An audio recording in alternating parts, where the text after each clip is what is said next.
నమస్తే, నేను మీ అశ్విని కుమార్. భారతదేశంలో ఈ రాష్ట్రం ఉందా అనే అనుమానమే కలుగుతూ ఉంటుంది అందరికీ కూడా. అక్కడ లా అండ్ ఆర్డర్ ఉండదు, ఆమె చెప్పిందే వేదం. కార్యకర్తలు నాయకులు ఏం చేసినా కూడా అడిగేవాళ్ళు లేరు. దాదాపు మానవ అక్రమ రవాణాలో భారతదేశంలో ఆ రాష్ట్రం ప్రథమ స్థానంలో ఉంది. 44% ఆ రాష్ట్రం నుంచి అక్రమ రవాణా జరుగుతూ ఉంటుంది, హ్యూమన్ ట్రాఫికింగ్. అంతేకాకుండా ఆ రాష్ట్ర ముఖ్యమంత్రి మా రాష్ట్రానికి వచ్చిన మైగ్రెంట్స్, వేరే దేశాల నుంచి వచ్చిన వాళ్ళకందరికీ కూడా ఆధార్ కార్డులు ఇస్తాను, పర్మనెంట్ సిటిజన్షిప్గా ఇస్తాను, ఇవన్నీ అంటూ కూడా వాగ్దానాలు చేసింది. బహుశా అందరికీ అర్థమే ఉంటుంది ఆ రాష్ట్రం గురించి. అది వెస్ట్ బెంగాల్. వెస్ట్ బెంగాల్ రాష్ట్రంలో ప్రస్తుతం పరిస్థితులు చేజారిపోయినట్టుగానే కనబడుతున్నాయి. 2024 లోక్సభ ఎన్నికల తర్వాత పోస్ట్ పోల్ వైలెన్స్లోనే ఇప్పటిదాకా పబ్లిక్గా బయటికి తెలిసే వందల్లో హత్యలు జరిగినాయి, దాడులు జరిగినాయి. అయినా ఎవరు మాట్లాడరు, నోరు వెప్పరు. ఇంకా తెలియని విషయాలు ఎన్ని ఉన్నాయనేది మనం వేచి చూడాలి, రేపొద్దున రాబోయే రోజుల్లో ఎన్ని సంచలనాలు బయటపడతాయని.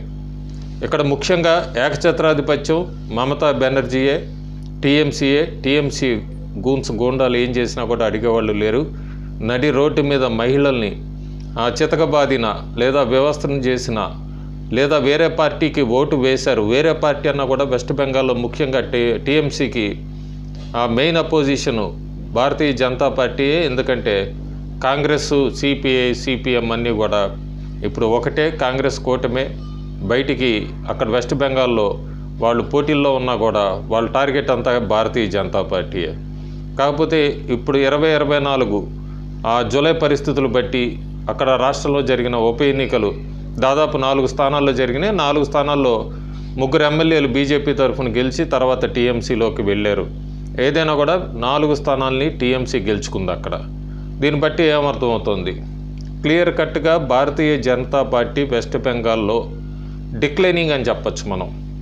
2019 లోక్సభ ఎన్నికల్లో భారీగా హంగామా 19 స్థానాల దాకా గెలుచుకున్న బీజేపీ 2021 అసెంబ్లీ ఎన్నికల దగ్గర నుంచి కూడా తిరోగమనం, డిక్లైనింగ్ వేలోనే వెళ్తోంది. ఓట్ షేర్ తగ్గుతూ వస్తుంది. అంతేకాకుండా టీఎంసీ బాగా బలపడుతోంది. ఊరికే ప్రచారానికి తప్ప బీజేపీ నాయకులంతా కూడా వెస్ట్ బెంగాల్లో ఇది చేస్తామని సోషల్ మీడియాలోనే తప్ప దాదాపు మనం ఈ అసెంబ్లీ ఎన్నికల దాకా 21 అసెంబ్లీ ఎన్నికల నుంచి 2024 లోక్సభ ఎన్నికలు ఫలితాలు తీసుకున్న, లేదా 2024 జూలైలో జరిగిన ఉప ఎన్నికల ఫలితాలు చూసుకున్నా కూడా అక్కడ మనకు అర్థమవుతున్నది ఏంటంటే 2021 నుంచి బీజేపీ ఓట్ షేర్ అయితే భారీగా తగ్గుతుంది వెస్ట్ బెంగాల్లో. దాదాపు 200 మంది బీజేపీ కార్యకర్తలే చనిపోయారు, మర్డర్ చేశారు, హత్యలకి గురి కాబడ్డారు టీఎంసీ లేదా సిపిఐ నాయకుల చేతుల్లో అన్న వార్తలు వినపడుతున్న నేపథ్యంలో ఇదంతా కూడా బీజేపీ క్యాడర్ని అక్కడ భయభ్రాంతులకు గురి చేస్తుంది. వీళ్ళంతా కూడా డిమోరలైజ్ అవుతున్నారు. ఎక్కడా కూడా వాళ్ళకి సరైన ఆత్మస్థైర్యం నింపే నాయకుడే లేడు వెస్ట్ బెంగాల్లో బీజేపీకి. అంతేకాకుండా రాష్ట్ర నాయకత్వం అంతా కూడా ఎవరి దారి వాళ్ళదే. బీజేపీ ఎవరికి వాళ్ళు వాళ్ళ సొంత ఎజెండాలతో పనిచేస్తున్నారు తప్ప నాయకులే ముందు ఒక తాటి మీదకి రావట్లేదు. వాళ్ళు ఒక తాటి మీదకి వస్తే తప్ప క్యాడర్కి ధైర్యం అనేది రాదు. ఇంకోటి ముఖ్యంగా గమనించాల్సింది, ఇక్కడ కేంద్రం ఎందుకు అంత సైలెంట్గా ఉంటుంది? ఇంత law and order situation control తప్పుతున్నా కూడా కేంద్రం నోటి వెంబడి ఎందుకు ఏం మాట రావట్లేదు?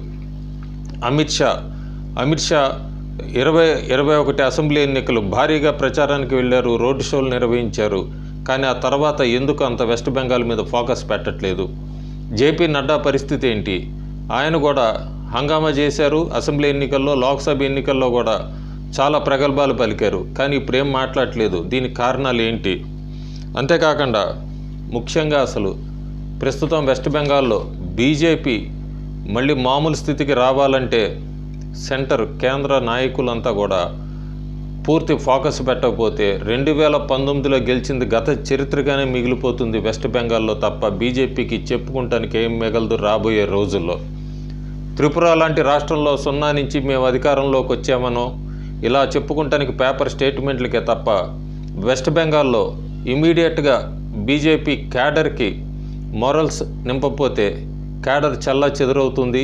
అంతేకాకుండా బీజేపీకి వెస్ట్ బెంగాల్ రాష్ట్రం అందరినీ ద్రాక్ష పండుగానే మిగులుతుంది, జారిపోతుంది కూడా. రాబోయే అసెంబ్లీ ఎన్నికల్లో కూడా ఇప్పుడున్న పరిస్థితుల ప్రకారం చూసుకుంటే బీజేపీ ఎక్కడ పుంజుకునేట్టు కనబడట్లేదు. వెస్ట్ బెంగాల్లో కేరళ లాంటి రాష్ట్రంలో ఓటు షేర్ పెంచుకున్నారు, పార్లమెంట్ స్థానం ఒక స్థానం గెలుచుకున్నారు.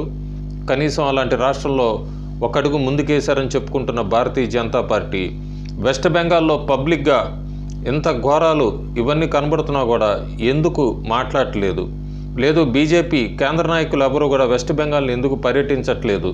ఇవన్నీ కూడా బీజేపీ ఆత్మవిమర్శ చేసుకోవాలి. అంతేకాకుండా శుభేందు అధికారి లాంటి నాయకులు మేము సోమవారం నాడు కలకత్తా హైకోర్టు ముందు ధర్నా చేస్తాము, పోస్ట్ పోల్ వైలెన్స్లో చాలామంది ప్రాణాలు కోల్పోయారు, ఆ ధర్నాకు కూడా మాకు 300 మందికే పర్మిషన్ ఇచ్చారు కాబట్టి అందరూ అక్కడికి రావద్దని చెప్పడం, ఇవన్నీ కూడా ఇలాంటి చర్యలు ఏమీ కూడా వెస్ట్ బెంగాల్లో బీజేపీ కార్యకర్తలకు మనోస్థైర్యాన్ని నింపదు. తక్షణ కర్తవ్యం బీజేపీ కేంద్ర నాయకులు వెస్ట్ బెంగాల్లో పర్యటించాలి. లేదంటే షాజహాన్ షేక్ అలాంటిది ఒక్కళ్ళు కాదు, ప్రతి చోట ఉన్నారు వెస్ట్ బెంగాల్లో.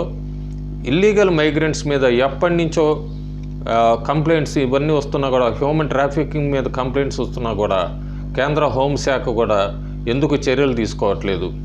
ప్రతిదానికి బీజేపీకి ఇన్ని స్థానాలు రావాలి, లేదా వెస్ట్ బెంగాల్లో మేము స్వీప్ చేయబోతున్నాం అని పేపర్ స్టేట్మెంట్లే ఉన్నవాళ్ళు వెస్ట్ బెంగాల్లో పార్టీ ఎందుకు ఎదగట్లేదన్నది ఇంట్రోస్పెక్షన్ ఎందుకు చేయట్లేదు? ఇది సరైన సమయం. వెస్ట్ బెంగాల్ గురించి బీజేపీ ఆలోచించాల్సింది, ఆలోచించి ఏం అడుగులు వేయాలనేది. ఇప్పుడు కనుక వాళ్ళు తక్షణం ఏం చర్యలు తీసుకోకపోతే ఖచ్చితంగా బీజేపీ వెస్ట్ బెంగాల్లో డోర్స్ క్లోజ్ అని చెప్పచ్చు, మమతా బెనర్జీకి అప్పర్ హ్యాండ్ అని చెప్పచ్చు, టీఎంసీ చేతిలోనే వెస్ట్ బెంగాల్ ఉంటుంది ఇంకొన్ని సంవత్సరాలను కూడా చెప్పచ్చు.